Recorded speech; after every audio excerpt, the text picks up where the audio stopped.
एक ऐसे राज्य में जहां सपने नाचते थे और कल्पनाएं ऊंची उड़ान भरती थीं, सितारों से जगमगाते एक आकाशीय पर्दे के नीचे सोमनिया नामक एक जादुई साम्राज्य था। पन्ना जंगलों और चमकती नदियों के बीच बसा सोमनिया एक ऐसा आश्रय था जहां कल्पना की सीमाएं धुंधली हो जाती थीं और असंभव संभव हो जाता था।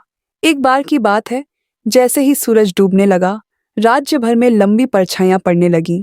लूना नाम की एक युवा राजकुमारी ने एक काल्पनिक यात्रा शुरू की। टिमटिमाती आंखों और विस्मय से भरे हृदय के साथ वह एन्चांटेड फॉरेस्ट में चली गई, जहां ऊंचे पेड़ प्राचीन रहस्य फुसफुसाते थे और शरारती परियां जंगली फूलों के बीच उड़ती थीं। जैसे ही लूना जंगल से गुजरी, वह एक झिलमिलाते पोर्टल पर ठोकर खाई। उसकी पन्ना सतह तरल प्रकाश की तरह लहरा रही थी। जिज्ञासा उसके भीतर जाग उठी और कांपते हाथ से उसने उसे छुआ। एक पल में वह असीम कल्पना के दायरे में पहुंच गई। पोल्का डॉट कैप के साथ विशाल मशरूम परिदृश्य को बिंदीदार करते थे। उनकी सन की आकृतियां आकाश की ओर पहुंचती थीं। इंद्रधनुषी पंखों वाली तितलियां अतीत में फड़फड़ाती थीं। उनकी जीवंत रंगत हवा को रोशन करती थी। दूरी में पूरी तरह से कैंडी से बना एक विशाल महल राजसी रूप से उभरा।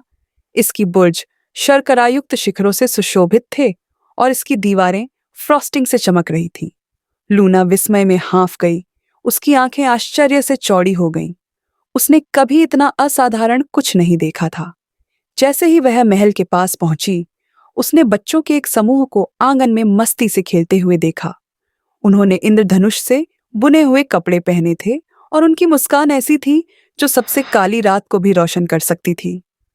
आपका स्वागत है, निष्पक्ष राजकुमारी, एक पेड़ की शाखा पर बैठी एक बुद्धिमान बूढ़ी उल्लू ने कहा। यह सपनों का महल है, जहां सभी कल्पनाएं जंगली चलती हैं। नए उत्साह के साथ लूना अपनी हंसी और खेल में बच्चों के साथ शामिल हो गई। उन्होंने बुदबुदाती इंद्रधनुष का पीछा किया, पंख वाले गेंडों की पीठ पर सवार हुए और कपास कैंडी बादलों पर आसमान में ऊंची उड़ान भरी। जैसे ही तारे उनके ऊपर टिमटिमाते थे, दृश्य पर एक ईथर चमक डालते हुए लूना को लगा जैसे वह एक जागते हुए सपने में जी रही हो। लेकिन जैसे जैसे रात होती गई, लूना के लिए घर लौटने का समय हो गया। भारी मन से उसने अपने नए दोस्तों को विदाई दी और पोर्टल से वापस चली गई।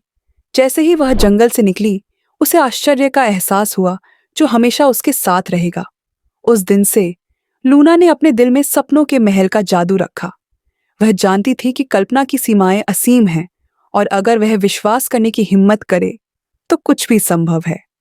और इसलिए जैसे ही वह हर रात सोती थी, वह अपनी आंखें बंद करती और एक पंख वाले गेंडे की पीठ पर आसमान से ऊपर उड़ने का सपना देखती, जो सोमनिया के जीवंत अजूबों से घिरा हुआ था।